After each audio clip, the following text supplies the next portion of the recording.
So it's tough. Now the President of the United States, so he's been getting bashed pretty bad about the war and stuff. Now, I'm a veteran, you're a veteran, okay? Now, maybe you can tell us, what do you feel about that? How is this going to work if you get in? How are you going to... The war on terror? Yeah, the war. I think the war on terror was brought to our shores on September 11th, some 50 or 60 miles from here.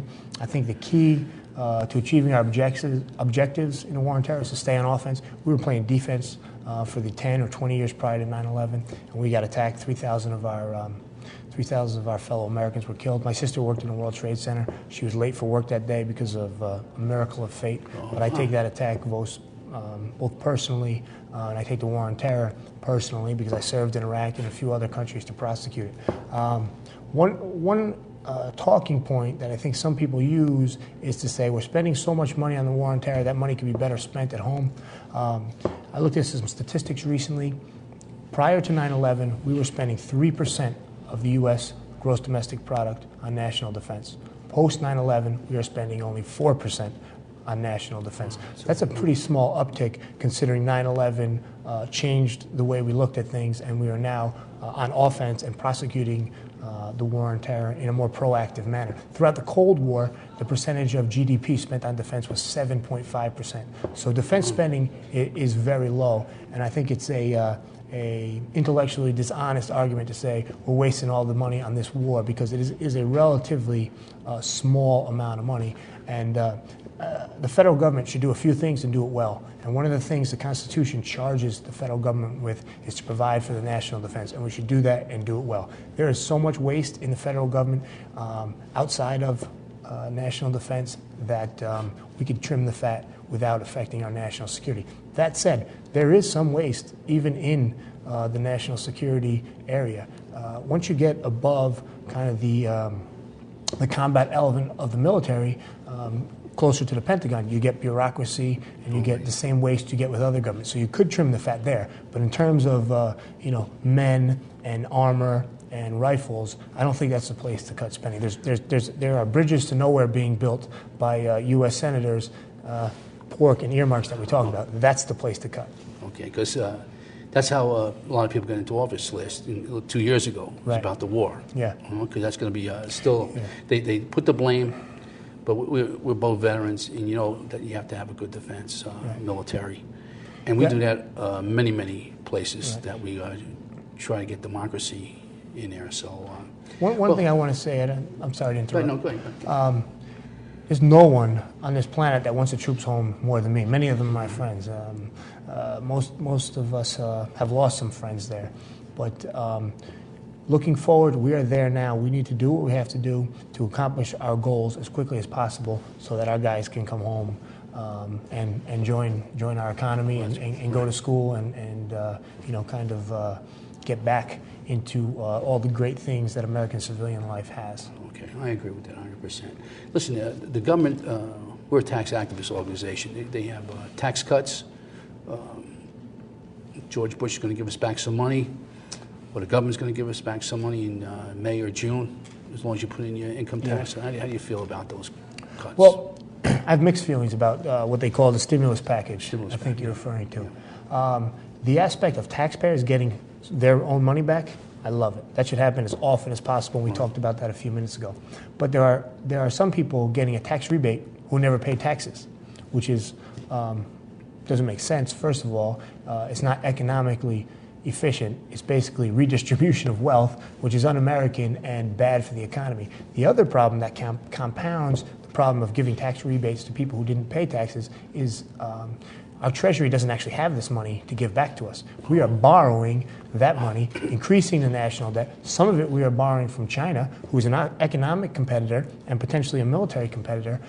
So to give a tax rebate to people who didn't pay taxes and simultaneously make stronger an economic opponent and a potential military opponent is bad policy.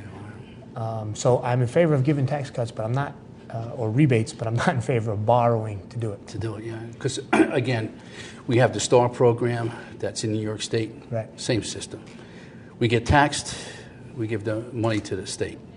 They give us rebates in the STAR program, and then it's taxed on the federal side. And then we give it back to them again. Right. Then they're going to borrow the money. So now that the tax rate was, I think, over 4%.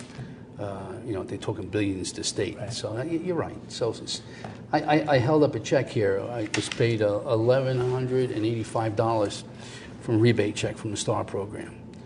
Now that's great. And I said, who's going to pay for this? So we're paying for it anyway. Right. But that was during the oil. I paid for 2 of my oil bills. So like you said, you're going to give it back. Right. Okay. So that's, one other comment I should make about the stimulus package. To stimulate the economy, what you need to do is convince people that good economic times are ahead for the long term. This stimulus package is a shot in the arm. It's going to help in the next couple of months. But once it's over, once you get your money back and you either paid off your credit card bills or paid your oil bill or spent it, it's over. And it's kind of a short-term solution. I think a long-term solution is to make people realize the economic future is bright. And you know how you do that? You say, number one, we're going to let you keep more of your own money. We're going to regulate you less. We're going to regulate business less. We're going to make this country more hospitable for business and employers, because when you do that, you get more employers, which means more employees, more money in the hands of consumers, and the economy grows. President Roosevelt said the only thing we have to fear is fear itself. That's what he was talking about. He's saying if you're looking forward and you fear the economy in the future, you're going to make it worse. But if the government can step in and say, hey, we're going to provide good economic times, not by spending your money, but by giving you your money, people are going to be optimistic about the future, and the economy will grow. Yeah, but we have a media that doesn't do that. You're right. Well, that's why you're taking the bull by the horn here. Right here tonight. That's right. That's what it's all about. That's why we used to get 3 minutes in front of all these governments to speak, and they would never answer your questions. So now I get 30 minutes here. To feel the power. Feel the like power, UTY right? says. Enough is enough. Enough is enough. We're tired of paying all these taxes.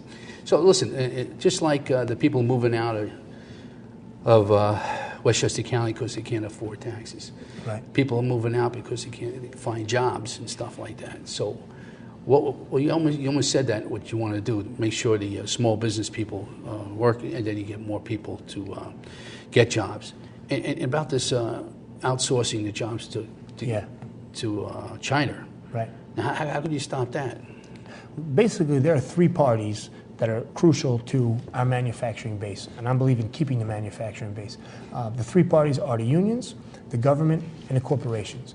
And you need a leader who's going to say, listen, those 3 groups all have a common interest in keeping those factories in the United States. The unions do, the corporations do, and the governments do. And the government can lead by saying, we're going to cut taxes, cut regulation, we're going to make this country more hospitable for business, because we all benefit when we do that, and have policies, and especially tax policies, but also regulatory policies that make corporations want to stay in this country. If you do that, you can save blue-collar jobs.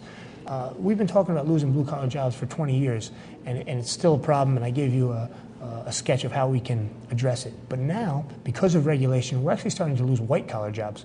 After the corporate scandals of the early part of this century, 2001, WorldCom, which were terrible, people were fleeced, but the government overreacted. And laws like the Sarbanes-Oxley Act make it very difficult for corporations, new emerging corporations, want to list on a stock exchange. It's very cumbersome and risky for them to do it here in the United States. So you know what the businesses do? They list on a different stock exchange in places like Britain. So now we're losing white-collar jobs. I hear Hillary Clinton talking about green-collar jobs. I have no idea what that is. I've tried to look it up. She says she's going to produce so many thousand green-collar jobs. I have no idea what that is. But I do know what blue-collar jobs are, and I do know what white-collar jobs are. So until we figure out what those green-collar jobs Hillary's talking about, let's hang on to the blue-collar and the white-collar jobs right here in the country. That makes sense.